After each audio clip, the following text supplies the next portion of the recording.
for tuning in to Hacks and Hobbies with your host, Junaid. In Season 2 of Hacks and Hobbies, we're visited by our amazing guests coming from all walks of life. We want to learn their story, their struggles, and their journey on how they got to where they are today. So stick around. In this episode, I get to talk with my good friend, Ahmed Qureshi. He's a longtime athlete and one of the top cyclists in our Team Velocipede group of cyclists. He has been one of the leaders and one of the organizers to a lot of the events and meetups that we do during cycling.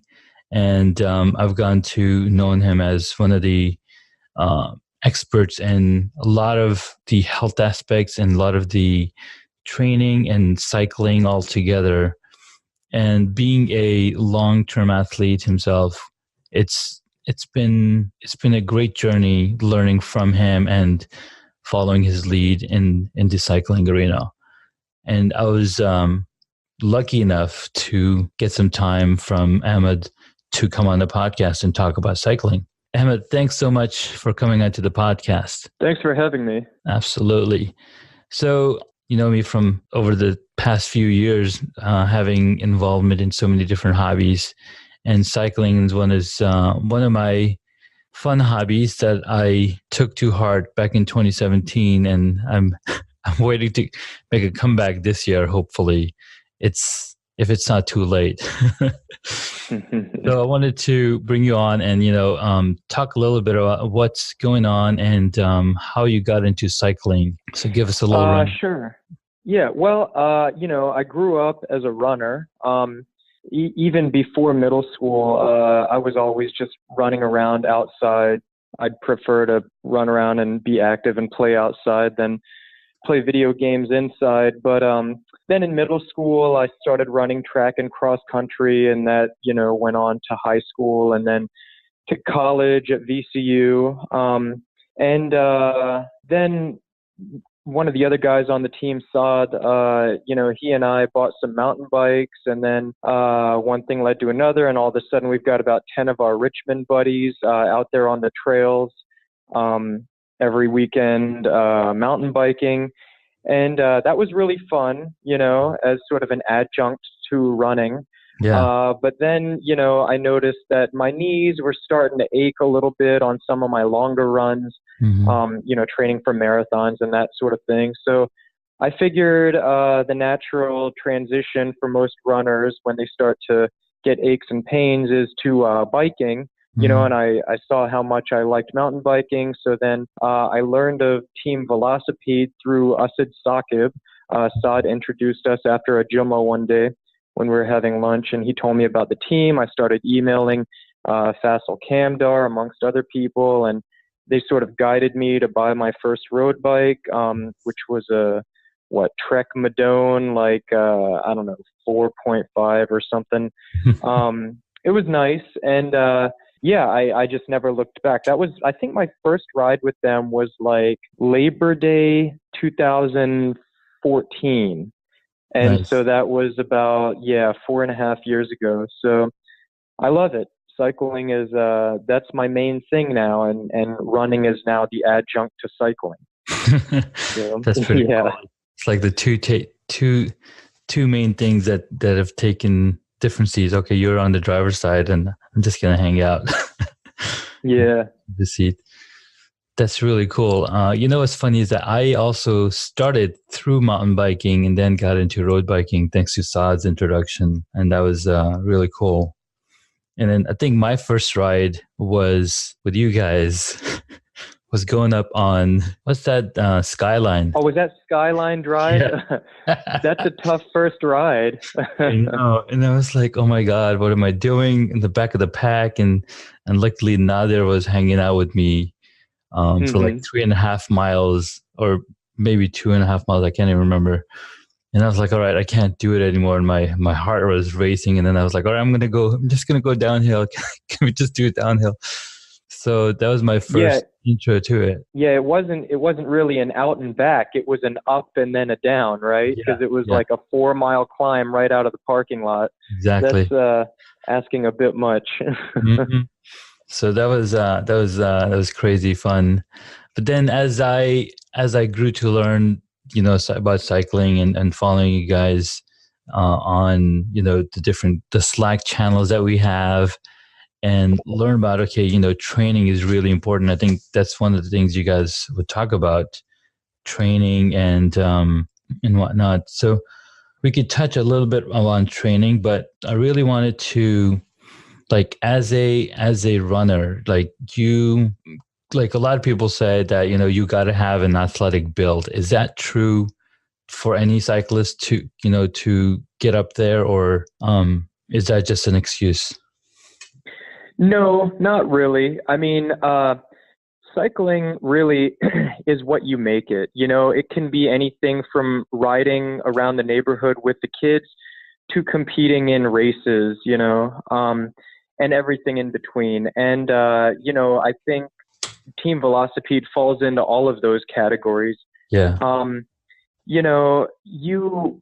cycling is an endurance activity at its core, so having an athletic build and, like a good aerobic base definitely helps, Mm. but it's not, a critical requirement.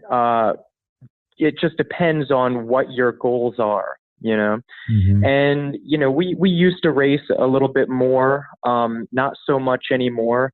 Now it's more like, just doing weekend rides and, not competing, but participating in centuries, 100-mile bike races, Yeah. and just sort of like, trying to be generally healthy. So those are sort of like the main focuses of our team currently. Some people still race, which Yeah. might require a little bit of specific training, but in general, you don't have to have like an athletic build or background to become a cyclist. Anyone can just jump on a bike, and with time, you may shed a few pounds. You'll definitely get in shape, and things will come together. Yeah. Yeah. Very, very true. Very, very true.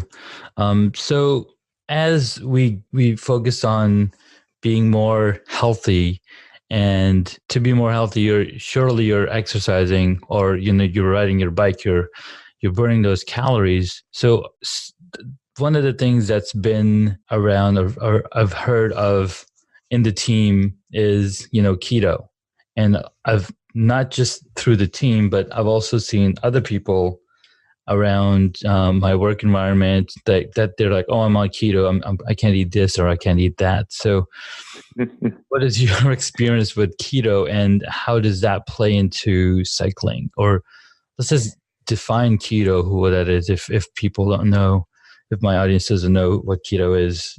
Sure. Yeah. I actually didn't even hear about the ketogenic diet until, I guess it was about a little over a year ago, maybe like October of 2017. Myself and a few other guys were having like a post Juma lunch Mm-hmm. with one of the other guys on the team. And he had just told us, okay, so I'm like starting this new diet that my doctor, sort of is steering me towards, because my hemoglobin A1C, which is like a 3-month measure of the glycosylated hemoglobin, Mm-hmm. it's sort of an indicator of, how well your body handles sugar. Um, Mm-hmm. Apparently that was a little bit high, so his doctor was telling him, okay, you need to cut out the carbs. Why don't you try this ketogenic diet? Yeah. And so he was telling us about it, and we were baffled because none of us had heard about it before, although it's been around since the 50s. I Well. think it initially started as a therapeutic diet for people with epilepsy. So like they would have seizures all of the time, and that's due to some of the neurons not being highly myelinated. So this high fat, extremely low carb diet would be beneficial in those circumstances. But lately, in the past few years, maybe the last 10 years, according to what I've heard, it's really come to the forefront as a diet for weight loss, as, less of a therapeutic, more of a weight loss diet. And so this teammate of ours was telling us that he's on it, and we sort of watched him over about 4 to 6 months, lose, maybe 30 pounds. Wow. And, that's good just for general health purposes. And his hemoglobin A1C came down to a normal level, which is great. But dropping 30 pounds as a cyclist is a big deal because, you're constantly like talking about that watts per kilo, and if you can reduce the denominator, you don't necessarily have to increase the numerator. Yeah, exactly. So he thereby got stronger by losing, that excess weight that is just like a spare tire sitting on the belly. So that's how, I heard about it. And then, this past fall, I myself and a few other guys were considering, doing it ourselves after we saw the success that our other teammate had with it. And there's so many benefits of the ketogenic diet, weight loss being just one of them. And although I didn't really have to lose any weight, typically in a off season, and we consider like the probably November through March as the off season or the slow season or the base building season, I typically gain about 5 pounds of just blubber anyway, just from less riding. The days are shorter, it's cold outside, and just sitting around eating a bunch of junk food. Every time I'm like at home watching TV, I'm just mindlessly snacking on like sugary foods and chocolate. Those are my addictions, and sugar really can become an addiction. So my main purpose in starting the keto diet was just to clean up my diet, to get off the carb cycle, the carb dependency of sugary foods. Not to say that all carbs are bad, but the refined sugars definitely are.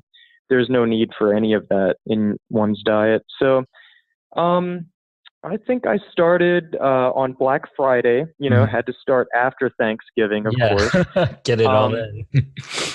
And I'm still going. So my plan is to just keep going until Ramadan starts. So that's going to be early May. So that will make December, January, February, March, April, about 5 months. 5 months into it. So, And, since the last month, I guess I've sort of been increasing the carbs a little bit, but it really starts with restricting the carbs. That's how you get into ketosis.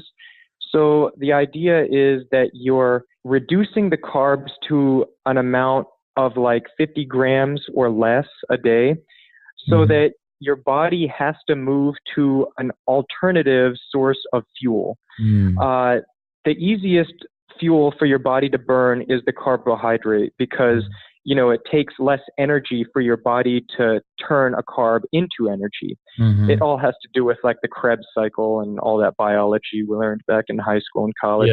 But the next thing in line, if you eliminate the carbs, is fat. So, let's say you reduce your carbs down to less than 50 grams a day. So after like 1 or 2 days, the glycogen that's stored in your liver will burn up, when you're sleeping and throughout the day. And then once your liver burns through its stored glycogen, it will start producing ketone bodies from the free fatty acids that you have stored in your body that are just sitting there waiting to be used, but never get a chance to be used if you keep eating carbs. So if you interrupt the cycle and stop the carbs, that will force your body to start burning some of that stored fat. And in each gram or in each pound of fat, there's 3,500 calories, which, is more than a day's worth of calories. So, I mean, you just think about how many pounds of fat the normal person has on their body. That's enough to keep them sustained for days on end. That's really interesting. But when you mentioned that there's 3,500 calories in 1 pound of fat. And so one thing that I remember, and I guess it makes sense because of this fat number or calorie count. One thing that we learned in Cub Scouting was that, the threes, like you can survive it without 3 minutes of air, or is it something like that? 3 days without water and 3 weeks without food. So that totally like goes back into all that fat that you're storing. It's so you can survive those days when you go without food.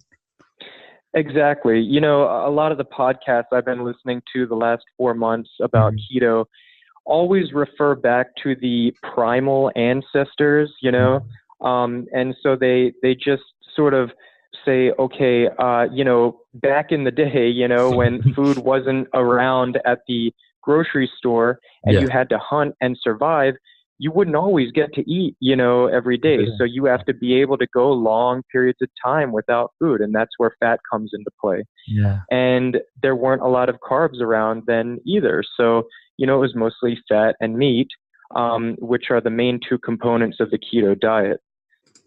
Beautiful.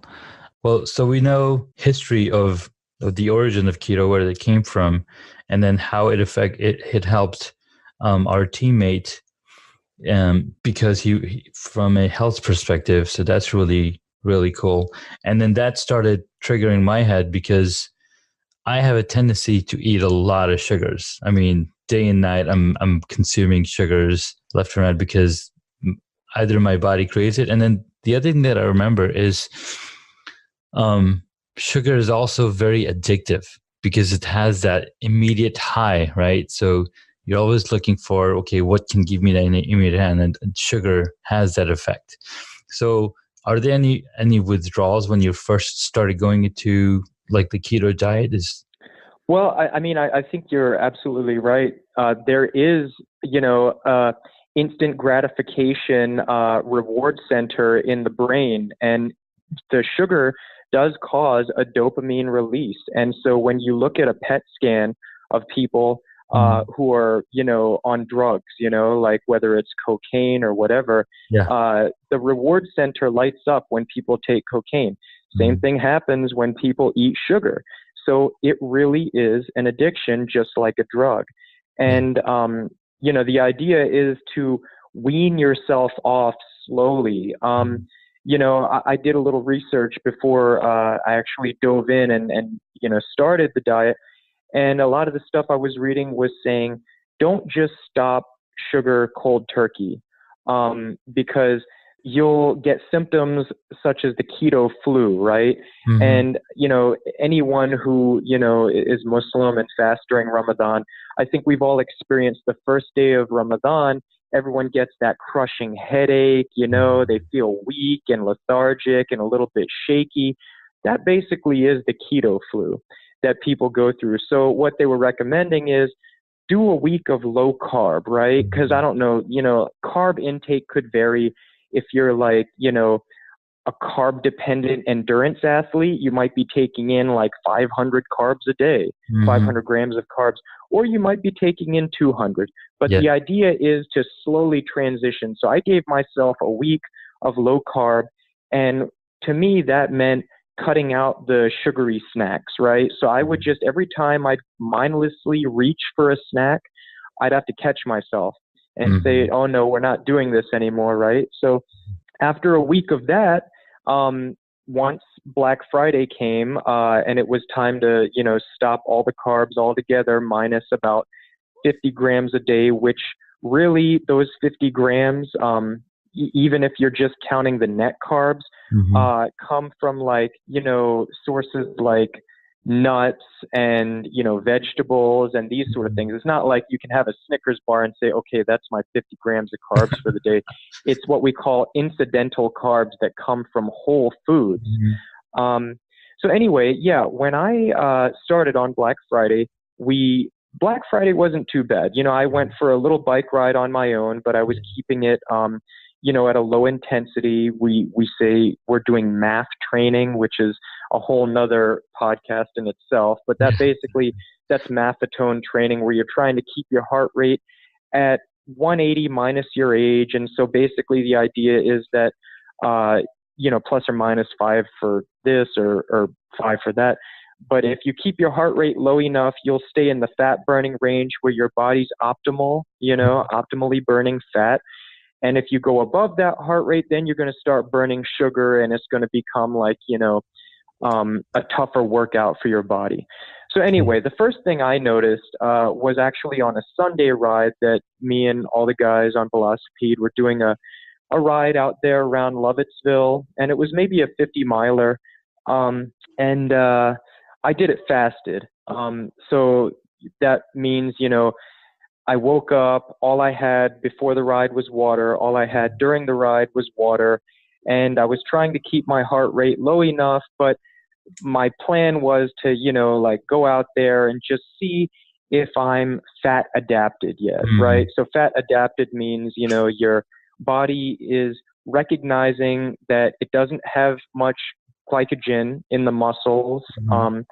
So it needs to start utilizing some of your stored body fat. And, after that ride, I felt incredibly sore. I knew my body was going through something because, that sort of ride at that intensity shouldn't, elicit that type of, soreness from my muscles. So I could tell that something was happening. Yeah. And, so I guess that was about 2 days. Within about 2 or 3 days, I was in ketosis.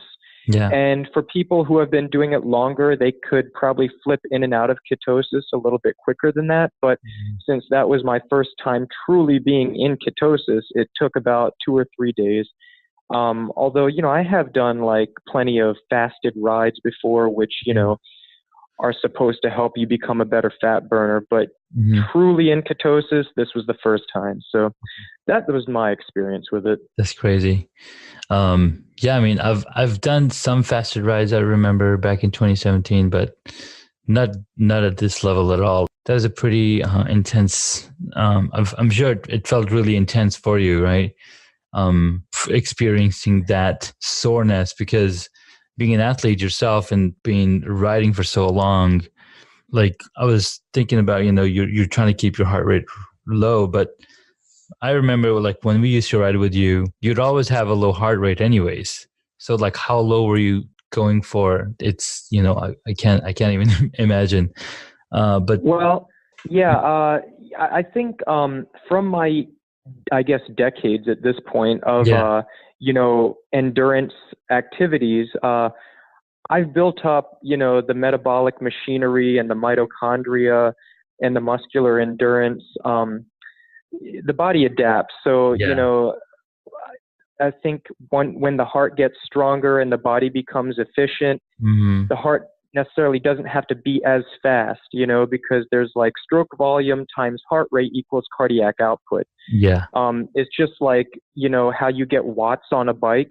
You could pedal hard, they call that torque, or you could spin the crank real fast. That's called cadence. So that's a good analogy, and if you're pedaling hard enough, you don't have to pedal as fast to get the same output, right? So I think my heart rate might be a little bit lower than an untrained person, but in general, the MAF training is supposed to optimize you for that, where like, they say 180 minus your age. So I guess I'm 37 at this point. So that'd be like 143. And then there's like other criteria that say, okay, if you've been improving physically in your sport for the last 2 years, you can add 5 beats to that. If you've been injured or had a couple colds the past year, or on any prescription medication like diabetes or blood pressure meds, then you have to subtract a certain amount. So I don't always add 5, but roughly my range is 143 to 148.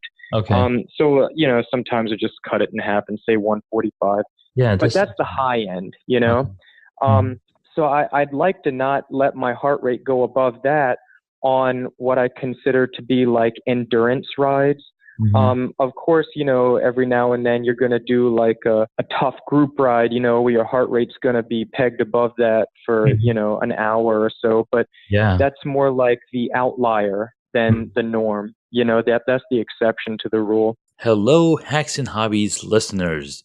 Are you looking to share your opinions, give me feedback, or tell me what you're thinking? Send me a voice message. Voice messages are an easy way for you to send me audio that might end up in future episodes of Hacks and Hobbies.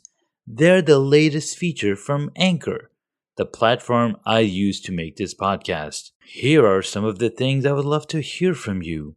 Are you enjoying the direction the podcast has taken for season 2? Is there someone I can interview that will absolutely help you gain more knowledge? What do you think of the different topics that I talk about on the podcast with my guests? You can send me a voice message right now from wherever you're listening. Just tap the link in my show notes. I can't wait to hear from you. So that takes us directly into cycling and how keto is helping become a better cyclist or a stronger cyclist. Which one would it be? Well, so they say in regards to the keto diet that you're not trying to lose weight to become healthy by being on the keto diet. You're trying to become healthy via the keto diet, and losing weight is a byproduct of that, right? So same thing goes with cycling. It's like you could be a very in shape cyclist, but you're like dependent upon carbs, and being in shape doesn't necessarily mean, and being fit doesn't mean being healthy, right? Yeah. So you have to sort of look at the big picture of things. As we get older, we get wiser, and we say the older I get, the faster I was, right? That's the saying. So it's like I remember when I first started, I was so gung-ho. Every ride was going to be like, a speed-setting, record-breaking ride. But then, eventually your body starts to rebel, whether it's, achy joints, achy muscles, chronic inflammation, the thought that, well, I went out there and burned like 1,000 calories in an hour. I can eat whatever I want the rest of the day. And I fell into that same flawed mindset of, okay, well, I mean, alhamdulillah, I was blessed with a high metabolism. I think that's just like the way my body's made. Yeah. And then also I understood that, hey, I exercise all the time. So I saw myself being able to get away with eating a crappy diet. Yeah. And by that, I mean, refined sugars, however many carbs I want, all sorts of meat, and not nearly enough vegetables. So you can only go so long with that cycle before your body rebels. And so, seeing what my teammate went through with the keto diet and how healthy he got, it inspired all of us. And so I thought, okay, well, if I can just clean up my diet and get healthier in the long run, that may help with my cycling. In the short run, because it's like, and there have been studies on this, some like against it, some, for it. But like basically, if you're limiting your carbs to that low amount, you can expect that your muscle glycogen storage levels will be lower, right? Now, that doesn't necessarily matter if you're just doing mild intensity aerobic rides, right? Yeah. But when you're like putting the pedal to the metal and really dialing up the intensity, you will start to, use some of that stored glycogen. And when you're first starting the keto diet, that's going to be tough. They say like in the first 3 weeks, expect that you're not going to be able to lift as much weight. If you're in the weight room, you're not going to have as much like high-end energy, if you're doing like sprints or hill climbs or whatever. Yeah. So I did notice that my high-end engine was definitely lacking. But with time, that apparently is supposed to sort of correct itself to the point that, yes, you might only have half of the glycogen storage in your muscles as a person on the standard American diet. They call it the SAD diet, SAD, because it is sad, like how much carbs people eat. But you might only have half the glycogen, but you use it more sparingly. You use it like at a quarter of the rate. And you can eventually, after maybe 6 months or a year of being not strict keto, but just low carb in general, that your body will be able to replete that glycogen, just as quickly. Wow. So it's sort of like a long-term process. And the way that I feel about it is it's a good trade-off, I mean, if I'm getting healthier and my lab tests are getting better. Hmm. Maybe I'm losing a few pounds, but I'm definitely leaning out and dropping some fat, and just eating better in general.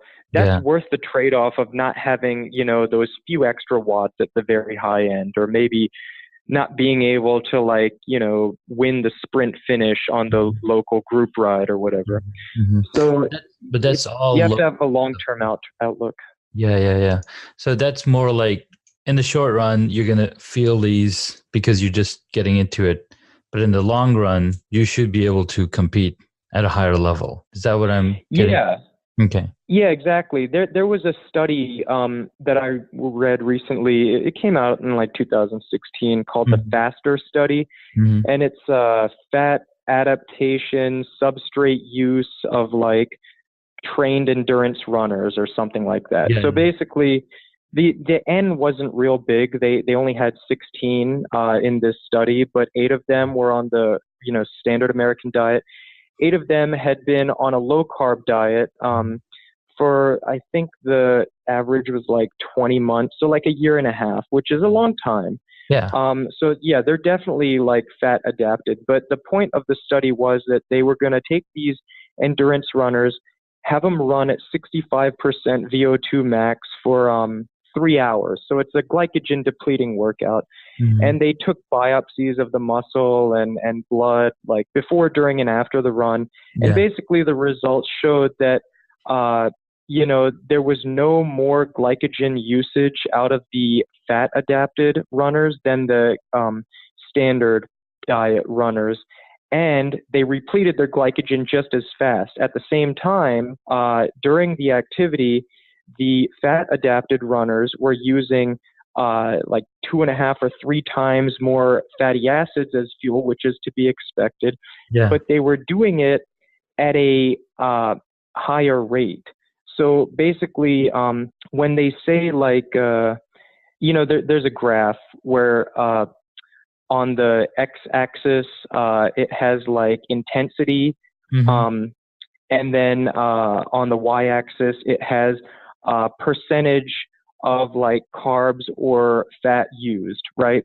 And Mhm. so as you go to the right on the x-axis, the higher the intensity goes, you go from using mostly fat and very little glucose to they intersect, right, where you're using 50% fat, 50% glucose, at about the 50% intensity range, right?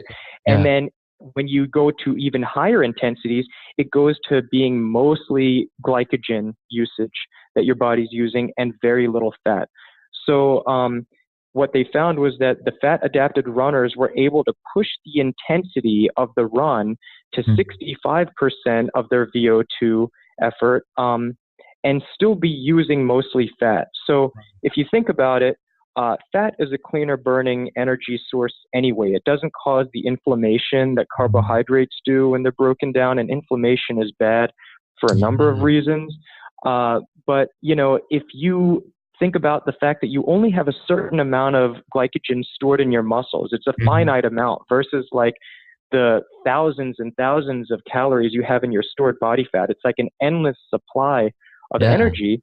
If you can tap into that energy and even use it at a higher intensity, Mhm. that's a win-win, plus then you don't have to take in any extra carbohydrates on the bike or on the run, which, probably from doing centuries with us, that it's hard to suck down a gel and digest it when all the blood is in your working muscles and not in your gut, Yeah. That's No, how you get like gut that's rot. really that's really really interesting because it's almost like either you're burning like fossil fuels. Right. Yeah. They talk about it in terms of cars. Like, are you running on like dirty burning diesel, or Uh, are you a Tesla running on like clean burning electric energy, being efficient? Now, the caveat to that is the Tesla. Let's not talk about like the yeah. Model S, but just the Model 3, right? It Yeah. might not be, or a Prius. Let's say a Prius. A Yeah. Prius might not be as fast as a Porsche, right? No. But it's more efficient, right? Yep. And so it comes down to what your goals are and what's important to you, so like, Absolutely. if you're a racer and that's your job, you get paid to win races. So these Tour de France riders, they probably can't afford to be on the keto diet because they need No, every watt for that last sprint. But if that's you're right. just a Joe Blow out there on the weekends trying to like be social and have fun with your mates, then, it's okay. It's a good trade-off. In the long run, it'll be better for you to be healthy rather than to Exactly. be fast. Because Exactly. again, being fit is not the same thing as being healthy. Absolutely. That's very, really, really cool. I like that. So having good health, because who like we need to just stop kidding ourselves because we're all getting older. We're all, addicted to the sugar, and then eliminating sugar and carbohydrates is good for the body. Now, when you say, and I think you mentioned it was refined sugars because Hmm. fruits have a lot of sugars, right? There's vegetables that have sugar. So what's your limitation on how much you can consume of that? Because, there's grapes, apples, pears, and they have a ton of sugar in them. How do they? Right. So some of the science behind keto is that, the magic number really is like 35 to 50 grams of carbs a day is Mhm. what's required to get you into ketosis, which is not a very big amount. And as you just said, there's carbs in pretty much everything, except for like meat and even vegetables have Yeah, carbs. So yeah. the main three evils that you want to try to avoid at the very least are the refined sugars, which is Mhm. in pretty much like all of the shelf snacks, cookies and all this. You want to avoid the grains, the refined grains, because those cause inflammation, just like the refined sugars do.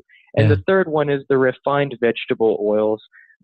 That's a big one too, because That- soybean oil, corn oil, canola oil, those are in everything pretty much. those are all refined And yeah, oils. they're all refined oils. So it's like all the C's, corn, cottonseed, canola, and all the S's: soybean oil, safflower oil, sunflower oil. These are all refined, and in Oh, that wow. refining process of the oil, they become oxidized. And so Mhm. this starts to get into like the biology and chemistry of it. But when you have like refined or reactive oxygen species from the refining process, Yeah. that causes inflammation. It just causes like a downstream cascade Mm.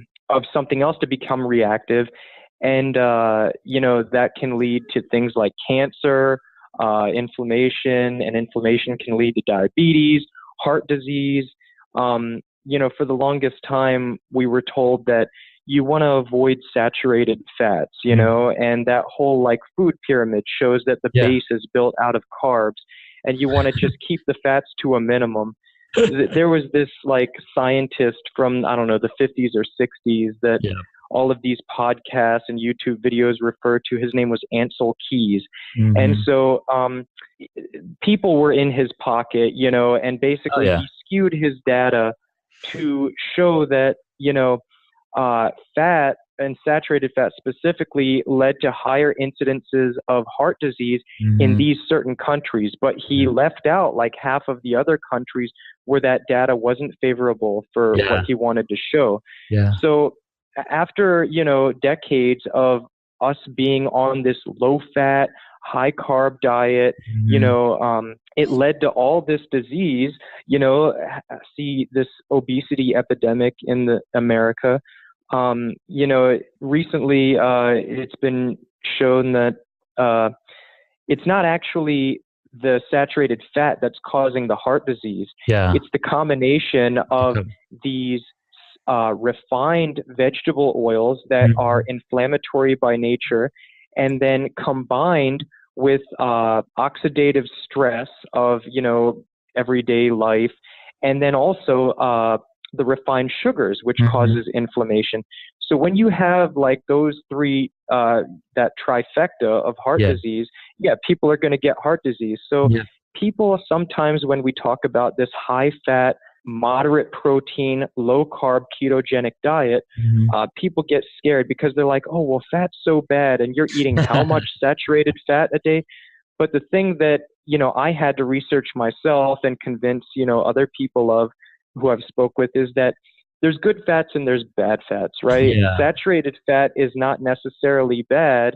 It's those refined vegetable oils and fats that are the problem, the Exactly. polyunsaturated fatty acids. What's funny about well, not funny, but what really happened was it was the sugar companies that wanted to like put fats down, and they wanted to promote sugar, and that's why we have this what do you call it?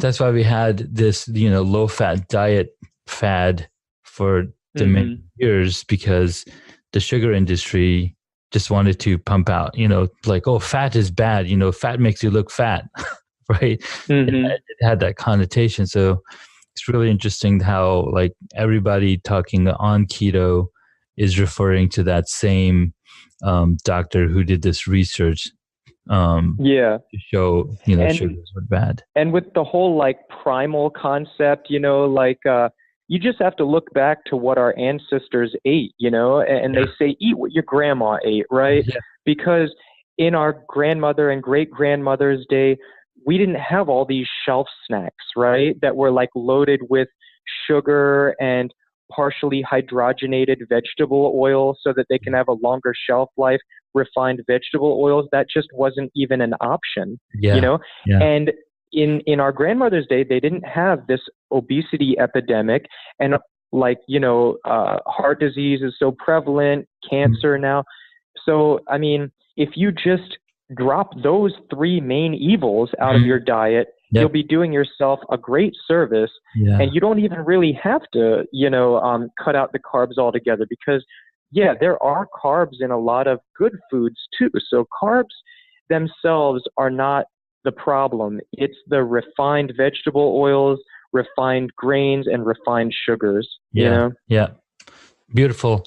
Well, that was a really good talk on, the importance of keto, the importance of controlling your diet, because as time goes on, we are getting older. We are getting, we are more susceptible to these diseases and whatnot. And if we control our diet and be in the moderate path, then definitely be in a good way. So we will have to do another talk on training and how that affects you to be a better rider and faster rider and whatnot.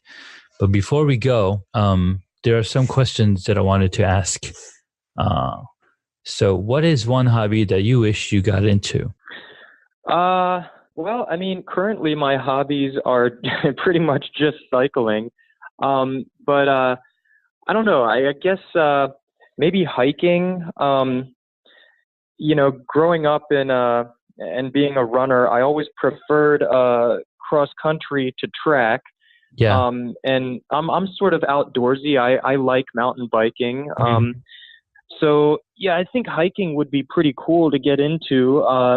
Just because I like being outdoors and it's sort of low intensity. It's not going to put too much of a stress on your body. To recover from. So yeah, I'd say hiking. Nice, very cool. All right, so next question. Hiking is really good, by the way, and there's a ton of things we could talk about on hiking. The next question that I have is, what is your favorite movie or TV show? Well, I don't know about movie, but growing up, I loved watching Seinfeld. That was pretty much my favorite show. I could probably give you a million quotes from that show. And then Curb Your Enthusiasm is sort of the spin-off of Seinfeld. So one of those two shows probably. Okay, cool. Seinfeld was also my favorite. No, I didn't watch it growing up when it was actually airing. It was actually around 2000s that I was like, all right, I need to figure out what the Seinfeld business is. And so I started... I binge watched the 9 seasons and I was like, oh my God, quoting it every day at work. It was like, oh yeah. All right. Next question. Who is your favorite superhero? Oh, geez. I don't know. Honestly, I'm not into the latest superhero movies, but I guess the first superhero movie that I watched when I was a kid was the Batman with Michael Keaton, with Jack Nicholson as the Joker. So, I mean, probably Batman. All right, fantastic. Batman is one of the best superheroes around. It's it's really cool to hear. All right, last question? Yeah. If you were a board game, I know you are an outdoorsy guy, but if you were a board game, what board game would you be? What, based on like my personality or? Yeah, personality, or what are you attracted to? I mean, I like Monopoly. It's a multi-person game, and it's high stakes. Absolutely, that is an awesome game as well. Cool, man. Well, this was a really good chat, and thank you so much for coming on. Where can my audience find you if they wanted to learn more about cycling, more about you and keto? Where can they find you? Well, this evening you can find me with a couple of teammates at the Rest and Bike Club Thursday night ride. But in general, just at home or at work. I'm not really online. I have a Facebook account, but I never really get on there. Okay. I'm on Strava. That's pretty much the only social media All right. I have. So they can find you riding on Strava and look at your awesome history of riding 5,000 miles in 1 year, right? Yeah, you can find me on the streets. There we go. We can find Ahmed on Strava. You can find him. I think he's written 1 or 2 blog posts on Team Velocipede's website, so you can check that out. And by the way, this podcast episode can also be found on teamvelocipede.org, because that is our team, and we're talking about cycling, and we're posting stuff about cycling on there, so you can check that out over there as well. Well, thank you so much, Ahmed. We will definitely be chatting soon. I need to get out there, buddy. Yeah. Thanks a lot for having me. Absolutely, man. Take care. All right, man. See ya.